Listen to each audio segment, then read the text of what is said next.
బాగైంది అట్లనే కావాలి. మన పార్టీని ఎడ్డిచ్చినోళ్లకు అదే గతి పట్టాలి అని శాడిజం చూపిస్తారబ్బా కొందరు ఉత్తమ లీడర్లు.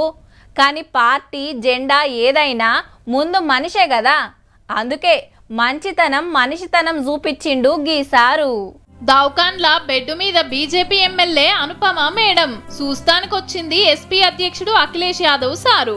ఇప్పుడు ఎట్లుంది, ఏం టెన్షన్ పడకు, చెప్పున నయమైతదని 4 మంచి మాటలు చెప్పి డాక్టర్లతోటి మాట్లాడొచ్చిండు. గిన్లేముంది అంటారా, జర ఇటు చూడుర్రి.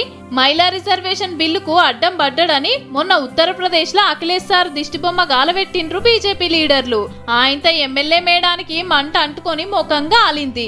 ఎంబటే దవాఖాన తీసుకొస్తే ట్రీట్మెంట్ నడుస్తుంది. ముచ్చట తెలిసి అదే అఖిలేష్ సార్ వచ్చి మందలిచ్చిండు అన్నట్టు. నా బొమ్మకు అగ్గిపెట్టిన మనిషిని ఇట్లనే కావాలే అని అనుకోకుండా పార్టీలు జెండాలు పక్కకు పెట్టి మనిషితనం ఏందో చూపించిండుల్లా. ఇప్పుడు ఈ వార్త దేశమంతా చక్కర్లు కొడుతుందని మీకు చూపిస్తానికి తెచ్చినామన్నట్టు.